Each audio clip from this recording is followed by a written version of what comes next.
আজকে আমরা চলে এসেছি হিন্দ মোটর, উত্তরপাড়ার হিন্দ মোটর।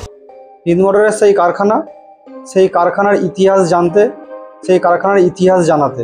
কেন বন্ধ হয়ে গিয়েছিল এশিয়ার সবথেকে বৃহত্তম মোটর ফ্যাক্টরি, জানাবো এর ইতিহাস, জানাবো এর পিছনে কি রহস্য আছে, কেনই বা বন্ধ হয়ে পড়ে আছে আজকে এতগুলো বছর, এতগুলো দিন।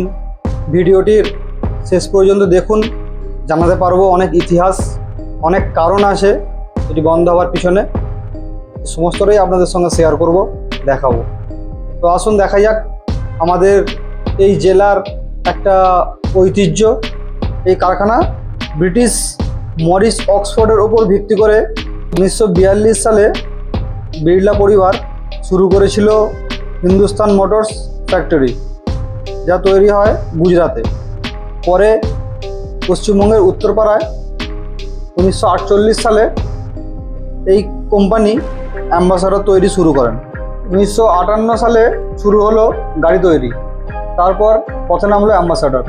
প্রধানমন্ত্রী থেকে শুরু করে আমলা সাদা অ্যাম্বাসাডর খুব পছন্দ করতে শুরু করলো। সাধারণ মানুষের কাছেও ধীরে ধীরে জনপ্রিয় হয়ে উঠল এই অ্যাম্বাসাডর।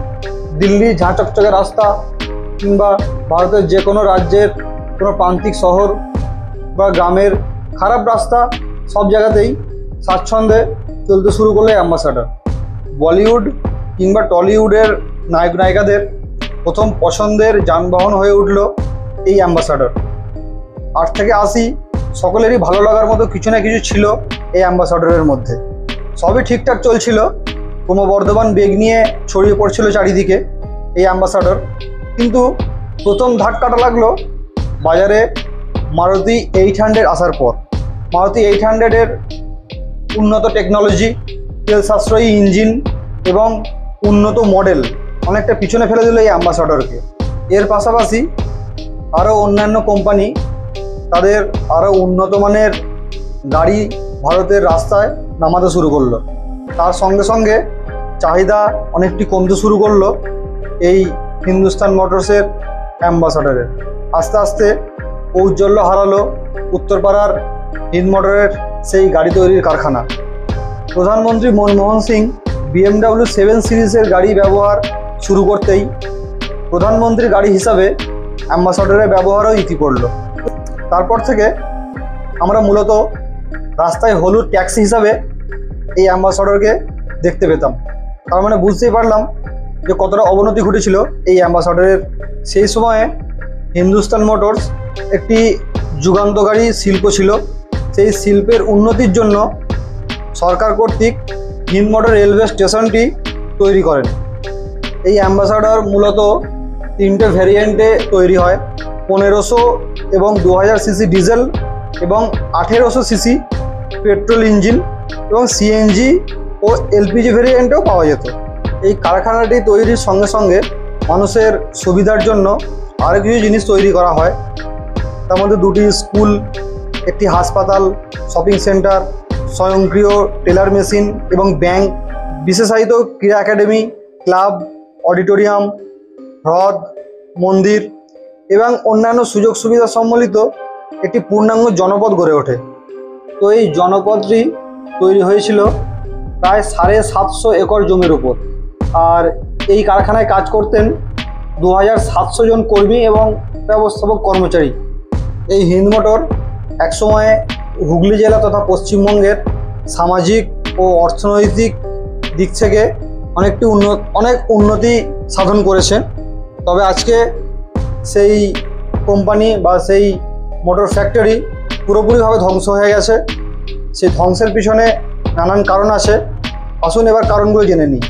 এই ফ্যাক্টরি বন্ধ হওয়ার মূলত কারণগুলি হলো ক্রমবর্ধমান লোকসান, তহবিলের অভাব, ক্রমবর্ধমান শৃঙ্খলাহীনতা, কম উৎপাদনশীলতা এবং আজকের যুগের সঙ্গে তাল মিলিয়ে টেকনোলজি ব্যবহার না করা এবং কর্মচারীদের প্রতি অসহযোগিতা, যার কারণে মূলত কোম্পানিটি পুরোপুরিভাবে বন্ধ হয়ে যায়। এরপরেও কোম্পানিটি নতুন করে চালু করার চেষ্টা হয়েছিল, কিন্তু সেটিতেও ব্যর্থ হয়। সাম্প্রতিক এই মোটর ফ্যাক্টরি বন্ধ হয়ে যাওয়ার পর তার সঙ্গে যা যা সুযোগ সুবিধাগুলো ছিল সেগুলিও সম্পূর্ণরূপে বন্ধ হয়ে গেছে। শুধুমাত্র একটি মন্দির আছে যেটাতে এখনো পুজো হয়, এখনো আলো জ্বলে। তো এই আকস্মিক বন্ধ হয়ে যাওয়ার পর সেখানকার যারা মজদুর ছিল, যারা কর্মচারী ছিল অ্যাকচুয়ালি, তাদেরকে অনেক কিছু ক্রাইসিসের মুখোমুখি হতে হয়েছে। যেমন বন্ধ হওয়ার 6 মাসের মধ্যেই বিদ্যুৎ এবং জল সরবরাহ বন্ধ করে দেওয়া হয়, তাই তাদের দিন অতীব কষ্টে কাটে।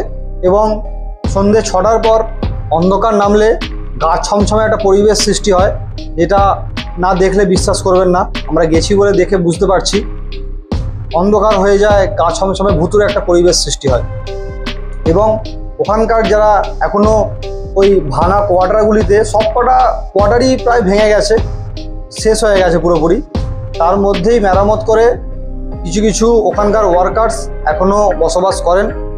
তারা বিদ্যুৎহীনতায় এখনও থাকেন। কিছু কিছু মানুষ ওখানে সোলার সিস্টেম লাগিয়ে নিয়েছেন, কেননা এবং ব্যাটারিও ইউজ করেন কিছু লোক, কিন্তু প্রপারলি বিদ্যুতের কোনো ব্যবস্থা নেই। এইভাবেই তারা দিন যাপন করছে ওখানে। এখনও তারা কিছু টাকা যে ভাতা পায়, সে ভাতার দ্বারাই তারা জীবন নির্বাহ করে। ওখানে প্রায় 7 থেকে 8খানা এখনও সিকিউরিটি গার্ড আছে। সেই সিকিউরিটি গার্ডেরা 11টার পরে সমস্ত গেট বন্ধ করে দেয়। এবং সেই একটা সিকিউরিটি গার্ডের সঙ্গে কিছুক্ষণ কথা বলে জানতে পারি যে ওই ফ্যাক্টরির ভিতরে আর কোনো যন্ত্রাংশই নেই, সব ফাঁকা হয়ে গেছে, পুরোপুরিভাবে নিঃশেষ, কেন ধ্বংস হয়ে গেছে এই হিন্দ মোটর ফ্যাক্টরি। 1948 সাল থেকে 2014 সালের আগে পর্যন্ত এই কারখানাটি বহু মানুষের জীবিকা নির্বাহ এবং স্বপ্ন পূরণের একটি অন্যতম পথ ছিল। কিন্তু আজকে এই ফ্যাক্টরিটি সম্পূর্ণরূপে ইতিহাস হয়ে গেছে আর একটি ধ্বংসস্তূপ হয়ে দাঁড়িয়ে রয়েছে উত্তরপাড়ায় হিন্দ মোটরের বুকে।